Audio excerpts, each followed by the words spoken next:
July 5 భయంతో వణికిపోతున్న Japan. బాబా వంగ అంచనాలతో జపాన్లో కలకలం. జపాన్ ఇప్పుడు భయంతో వణికిపోతుంది.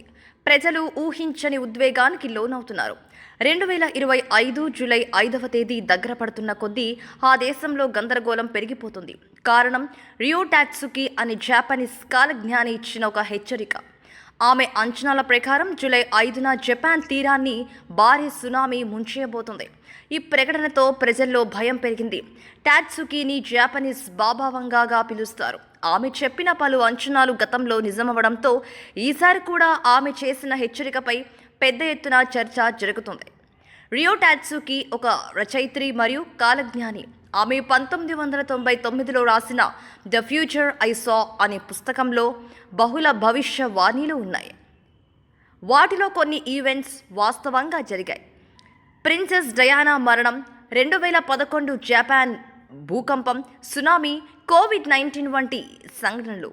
2021లో ఈ పుస్తకాన్ని మళ్లీ ప్రచురించగా అందులో 2025 జూలై 5న జపాన్ దక్షిణ తీరంలో భారీ సునామీ వస్తుందని పేర్కొన్నారు.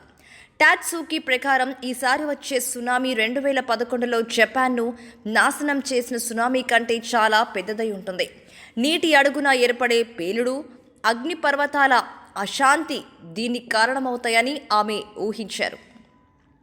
జపాన్, ఫిలిప్పీన్స్ మధ్య సముద్రంలో ఇప్పుడు పెద్ద బుడగలు కనిపిస్తున్నాయని ఆమె పేర్కొన్నారు. టాట్సుకి చేసిన ఈ భవిష్యవాణితో ప్రజలు తీవ్ర భయాందోళనకు గురయ్యారు. జూన్ చివరి వారంలో హాంకాంగ్ నుంచి జపాన్కి బయలుదేరే విమాన టికెట్లు రిజర్వేషన్లు ఏకంగా 83% తగ్గిపోయాయి. టూరిస్టులు జపాన్కి వెళ్లేందుకు భయపడుతున్నారు. దీంతో జపాన్ పర్యాటక రంగం తీవ్రంగా దెబ్బతింది. ఇక వాణిజ్య, పర్యాటక శాఖల అధికారులు తలలు పట్టుకుంటున్నారు. భూకంప శాస్త్రవేత్తలు, వాతావరణ శాఖలు మాత్రం టాట్సుకి అంచనాలను ఖండిస్తున్నాయి. శాస్త్రీయంగా మేము భూకంపం, సునామీలకు ఖచ్చితమైన తేదీలు చెప్పలేము.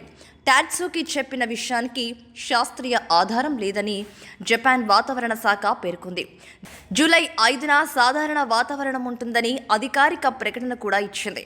అయితే గతంలో ఆమె కొన్ని అంచనాలు నిజమవడం వల్ల ప్రజలు టాట్సుకిని అశ్రద్ధగా తీసుకోలేకపోతున్నారు. కొందరైతే ప్రత్యేక పూజలు, ప్రార్థనలు ప్రారంభించారు. సోషల్ మీడియాలో టాట్సుకి భవిష్యవాణి వైరలైంది.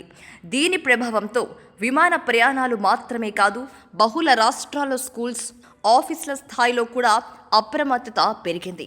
ఈ ఘటన మరోసారి మనకొక విషయం గుర్తు చేస్తుంది. భయం ఎప్పుడు వాస్తవాలను కంటే వేగంగా పాకుతుంది. టాట్సుకి చేసిన భవిష్యవాణి ఎంతవరకు నిజమవుతుందనేది 2 రోజుల్లో తేలిపోతుంది. కానీ అప్పటికే ప్రజల్లో కలకలం, ప్రభుత్వ శాఖల్లో ఆందోళన మాత్రం తారస్థాయికి చేరింది. జూలై 5కి ముందు జపాన్ ఓ అగాధపు అంచున నిలిచినట్టుంది.